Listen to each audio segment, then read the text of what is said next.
நிறைய பேர் கேட்டுட்டு இருந்த ரெசிபி கம்மங்கூழ்ங்க. வெயிலுக்கு ஏத்த ஒரு உணவு. பாட்டில்ல அடைச்சு வச்ச குளிர்பானங்களை தவிர்த்துட்டு இந்த மாதிரி உணவுகளை சேர்த்துக்கோங்க. 1 டம்ளர் அளவுக்கு கம்பு நான் காலையிலே ஊற வச்சுட்டேன். சாயங்காலமா நல்லா கழுவிட்டு தண்ணி வடிச்சுக்கலாம். காய வைக்கணும்னு அவசியம் இல்ல, தண்ணி நல்லா வடிச்சுக்கணும். இந்த டம்ளர்ல தான் 1 டம்ளர் எடுத்தேன். இது ஒரு 175 கிராம்ஸ் டம்ளருங்க. நல்லா தண்ணி வடிச்சதுக்கு அப்புறமா மிக்சியில ட்ரையா புடிச்சு எடுத்துக்கணும்.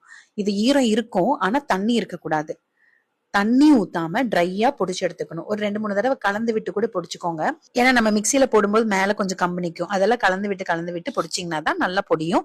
நல்லா ரவை பதத்துக்கு இருந்தா போதும், ரொம்ப நைஸ் எல்லாம் ஆக வேண்டாம். ரொம்ப தண்ணியோடவே போட்டீங்கன்னா கட்டி கட்டி ஆயிரும். அது கூழே கட்டி கட்டி ஆயிரும். நான் கம்பு பொடிக்கும் போதே தண்ணி ஊத்தி அடுப்புல வச்சுட்டேங்க.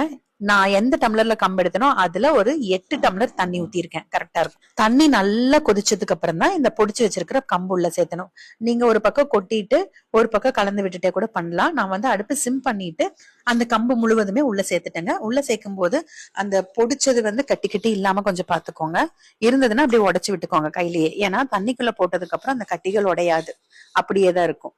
இப்போ ஒரு விஸ்க் வச்சு நல்லா கலந்து விட்டுக்கோங்க. கம்ப்ளீட்டா சிம் பண்ணிட்டு வேக வைங்க.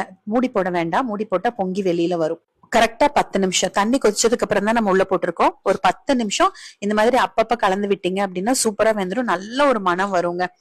ஆஃப் பண்ணிட்டு மூடி வச்சிருங்க. இதை நைட் இப்படியே நீங்க வெளியில வச்சுக்கலாம். ஃப்ரிட்ஜுக்குள்ள வைக்கணும்னு அவசியம் இல்லை.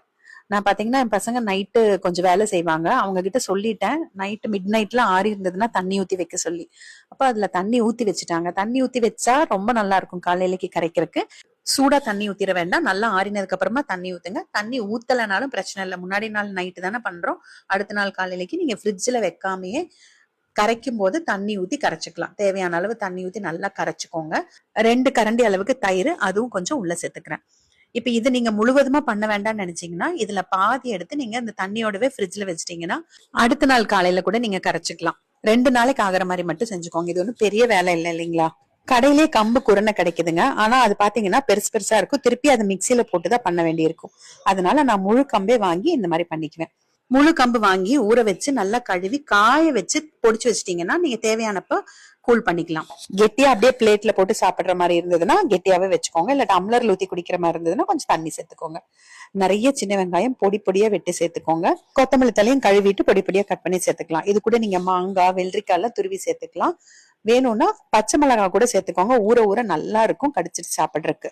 இதுக்கு நீங்க மோர் மிளகாய் தொட்டுட்டு சாப்பிடலாம், இல்லைன்னா ஊறுகாய் தொட்டுக்கலாம். எல்லாம் பண்ணாங்க. உப்பு போட மறந்துட்டு அதனால கடைசியில ஒரு 3/4 ஸ்பூன் அளவுக்கு பொடி உப்பு போட்டு கலந்துட்டேன். வேக வைக்கும் போது உப்பு போடல, இப்பதான் நான் உப்பு போடுறேன். எந்திரிச்சதுமே கரைச்சு வச்சிட்டீங்கன்னா ஒரு 1 மணி நேரம் கழிச்சு குடிக்கிறதுக்கு சூப்பரா இருக்கும். 3 பேருக்கு ஒரு நேரத்துக்கு சரியா இருக்கும்.